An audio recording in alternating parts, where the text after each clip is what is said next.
Brian and Kenzie in the morning. And Chicago's alternative all day. Q101. Brian and Kenzie on Q101. It is a little after 7:50, so I promised that there would be a big personal announcement that I would get to and reveal, so I'm going to do that. Before we get there, at 773 texted in, as I've teased it just a little bit, they said either Brian has finally finished reading his book or he started an OnlyFans account for his toe pictures. Now, just to contextualize that, you said in January you were going to read every Friday night, and then by the end of the year you'd have Why all are you these books giggling, around. Brian? That's what you said. That's what I said. And as we sit here well over the halfway point in 2025, you have read 19 pages of a Van Halen book. It's Alex Van Halen's book called Brothers, and I'm really into this book. I read one night and Friday night, and then we didn't read after that. Megan did. I didn't read. My wife, Megan, read. So it's not that. A lot of people thinking Megan is pregnant with our second child. That's not correct either. This is the announcement that I'll make right now. A big personal announcement. If you followed the show for several years, maybe you're new to the show. Maybe you didn't know this, but my long national nightmare of renting is over. We have actually purchased property in the city of Chicago.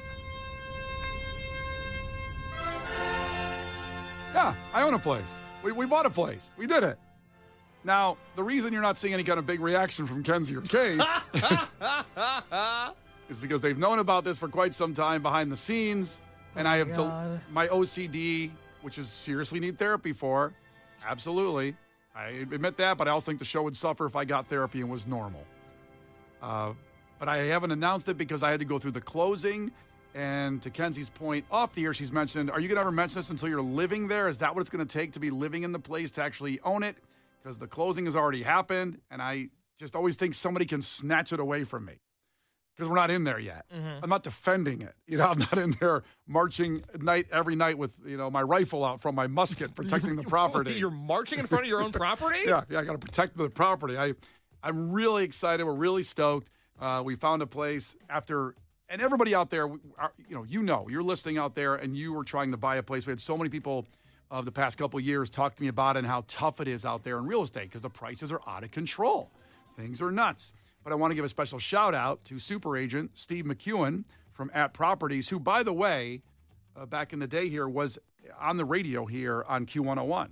And he's now become one of the biggest realtors in the city. What was he, like Piss Pants or something? No, he had a regular name. Okay. Calm down. He was Steve Fisher on the air, actually. That was his radio name. He didn't have Sludge, He didn't go that route that I went. He wasn't like DJ Jockstrap? No, he was not that at all. All right, good. He's the best realtor in the city, Steve McEwen, At Properties. I highly recommend his whole team and everything got us into this place. And actually...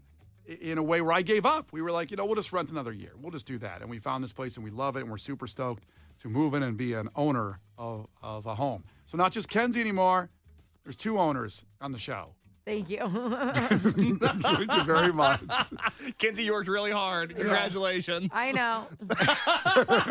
So hard. I know. The journey. Kenzie was a renter, 5-6 years ago was the last time you were renting? 6. We've owned for 6. Yeah. Yeah. It'll never end. When Brian complains about stuff, I go, Brian, everything's going to break. So you need to get ready. Every day it's going to be like a cabinet falls off or your kid touches something and it explodes. Just wait. Just so you know, that's Kenzie's way of saying congratulations with the announcement. Yeah, No. You've been nothing but a psychopath. Don't act like you were all chipper. You're like, I got to get it painted. I got to do this. Well, Megan wants to change the island out. I don't know about all that business. You've been a lot. You buying a place has been one of my worst nightmares. When did I become a Hank Hill character? I was going to say, Kenzie, what did Brian sound like when Megan said she wanted to change the island? I don't know about all that. I don't know about all that. My wife wanted to change the island. I like the island how it is. I became the Cajun chef all of a sudden. It is a lot. It's a lot of stress. I could just easily have kept renting, and it would have been very low stress, but this is something I've wanted to do. He goes, they may have changed the roof in 5 years, and in our building, we'd all share it, so I don't know how much that'll be. I'm like, how about we talk about it in 5 years? Yeah. Are we going to really talk about your roof right now? I just wanted to share. I wanted to share the joy that you said about everything's going to fall apart. I wanted It'll all fall apart. Everything's going to fall apart. I'm very stoked about it, so very excited, and thanks for everybody that's I had the mold house I almost bought last year. Remember that one? Yes. Real quick, tell that story again, because this was almost the biggest mistake of Brian's life. So it was a beautiful place, but had water damage and mold all over the place. And I was talking myself into, well, I'll just throw some bleach on that and clean it all up. A lot of builders had called up and said, don't do it because it could be a $5,000 problem. It could be a $50,000 problem. It could be just, like you totaled your car, you totaled the house. And I walked away from it. I regretted it a lot because it was such a steal because the mold, you see. It was. To be clear, your renovation experience is zero. Yeah, the realtor said, how much of this stuff do you do? And I go, I got YouTube University like everybody else. I'm sure I can fix the mold. He gave me this blank stare. But yeah, there's a lot of crazy experiences in looking at places and losing places like 5 minutes later after seeing them. So we're really excited to have our family have a home in the city of Chicago. So you're not going anywhere. Not going anywhere. That's good. I don't like to celebrate things because it brings doom. And this is just one thing I wanted to get out there to put a closure on the conversation But you we've had. closed on it like a month ago. That's the thing. You're like, I just want to get it out there. We've been begging you to talk about it. I know. Brian's going to be sleeping in this condo and being like, well, I don't actually own it. They could come in right now and rip me out of the bed. I kind of felt like a comet might come through this roof. I just can't enjoy. I have a hard time just enjoying things. I don't know what's wrong with me. Because all Brian did for years, and I know you heard it, is he complained about renting and not owning. And it's impossible. Every day. Yeah, and now he owns, and all he's done is complain about that. I don't know So what it's I don't know when you'd be happy. I don't know. I don't know either. I don't. That's what I'm wondering, too, is when are you going to be happy? When will you be fulfilled? And by the way, I'm no better. I have the same disease you have, but I'm hoping you figure it out so I can take notes. Got it. I would like you to both figure it out. Oh, so you're happy, huh? What do I complain about? I'm just saying, well, good Lord. Let me get out my scroll. Let's plan tomorrow's show and the next show and the next show. Let's just do that. Maybe we're all effed up. Maybe all three of us. I'm effed up in a different way than you guys. That's I have fair. different problems. That's fair. That's fair. I have much different problems. It's true. It's true. It's true. You guys have the same problem. I have a problem, just different. We all have problems. We're all in this together. You, us, everything. Sadly, I announced this on the day that Case moved yesterday out of a place that he really loved into another place. I'm not going to say he loves it or not. Might be the single biggest mistake of my adult life. Is that right? I think so. So do you want to share a little bit about that experience? Well, let me address the text line real quick. I'm getting a lot of questions about how I'm going to get home from work now.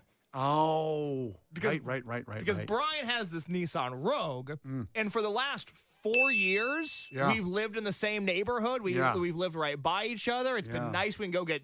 I don't get a ton of invites to dinner, but every once in a while we'll go out and get dinner. Not as much as I'd like, but it happens now and then. Yeah.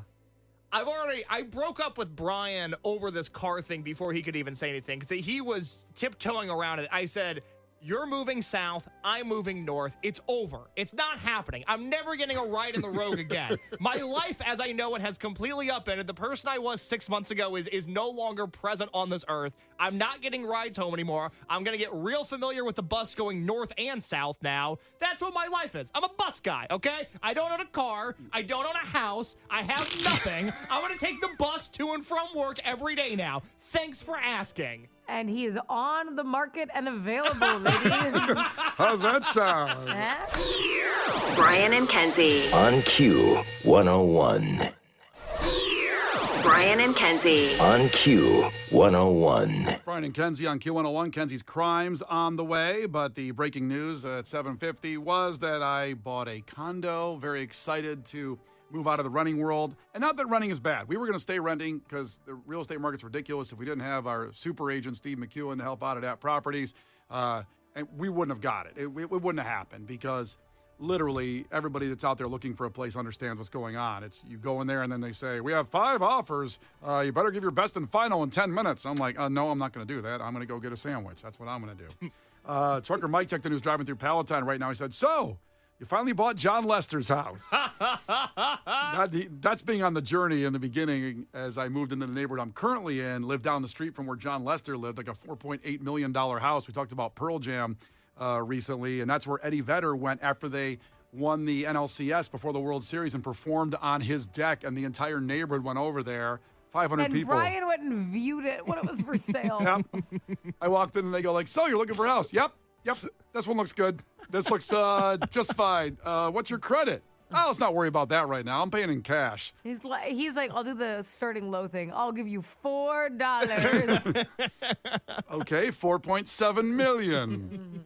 That's their counter. Work your way in the middle. Well, thanks for checking in from Palatine this morning. And K-Stud announced that he had one of the worst days he's ever had in his life. And his move from, dare I say, your dream apartment? Well, I certainly liked it what it was. Yeah. It was a very nice place. To a different place. And he had an issue yesterday moving into a place where I guess he properly didn't measure everything. How would you describe the situation that happened yesterday? Well, I had been living in a place, and I've lived in the Uptown neighborhood for 5 years now, and I had been living in a place for the last year that was the nicest place I had ever lived in. I was so proud of the fact that I could afford the rent there, and it really meant a lot to me because it was my money, and it was a nice place, and I felt like I was finally not living like a bum, and that I was becoming an adult, and I had this place that I was very proud of. Circumstances happened in my life. The person that was helping pay the rent moved out. They raised the rent on top of that, and I was like, all right, I gotta get out of here. This is no longer. I make a decent living, and it wasn't feeling like I was making any living whatsoever because the rent was so expensive in that building. House poor, that's what they call it. House poor. God, that sucks. This is worse. It's rent poor. Oh. God, Brian, you didn't have to stop. Hey, you want to come over here and kick me in the nuts too? It's the same thing. If you're spending all your money on where you live, be nice, Brian. I know, but it's rent Look poor. at him. He's owned a place for 30 seconds for being an a-hole. He's acting like a Rockefeller. Yeah, don't talk to Kays like that. So anyway, you're rent poor. I'm rent poor. And I was so devastated at the thought of leaving the apartment that I was in that I would say I didn't really take the apartment hunting process seriously. I was in the best headspace for it. I just wanted to get it over with. I wanted to stay in the same neighborhood, save a little bit of money, and I wanted to move on from it. And unfortunately, with the few things that I was looking for in an apartment, the place that I found was a studio. I was downgrading from a one-bedroom to a studio, and I moved into that studio yesterday. When I toured the building, they showed me not the unit that I was moving into, but they described it as a similar studio. And boy. I assumed that every studio apartment was just a giant rectangle and that it would all make sense, that it would all be okay. I picked up my keys yesterday, walked into my new apartment for the first time, and I said, oh, this is going to be a problem. This is the narrowest, bendiest apartment there's ever been, and there's no way that my couch, which was my ex-girlfriend's couch, and when she left, she goes, I don't really want this. Do you want it? I said, free couch. Sure, why not? There's no way this is going to fit in the door. And I had great movers yesterday. They moved me out of the nice apartment. We drove down the street to the studio, and they go, I don't think this couch is going to fit through the door. I go, this was my fear. You guys see this too. They pull out the tape measure. They measure the couch. Then they measure the doorway, and they go, mathematically, it's impossible. This couch is not fitting in the door. Thus, we left the couch in the parking lot, and I now live in a studio apartment that I don't like with no couch. And the couch disappeared in about a half hour. It was gone by the time I left to go get dinner last night. Someone figured out how to fit it in the door. Apparently. Imagine that find. They're going around just looking for stuff, and they see this beautiful couch just in an alley. Like, that is like. By the way, very nice couch. They're probably thought like, boy, if I would have not made that light, I would miss this couch. Someone else would get it. It's the butterfly effect. It's no different than altering the past and time travel. That's right, but I got it. Yeah. And they can't believe it. They probably think it's a trap. They probably do. Like they'll pick up this couch and there's a bomb under it or something. But instead, they actually took this couch and someone is sitting on that couch right now, probably watching season 4 of The Bear. Yeah, no, I'm not sitting on And the they're couch. like, I can't believe how easy it is to get in our door. In the apartment. Brian and Kenzie in the morning. And Chicago's alternative all day. Q101.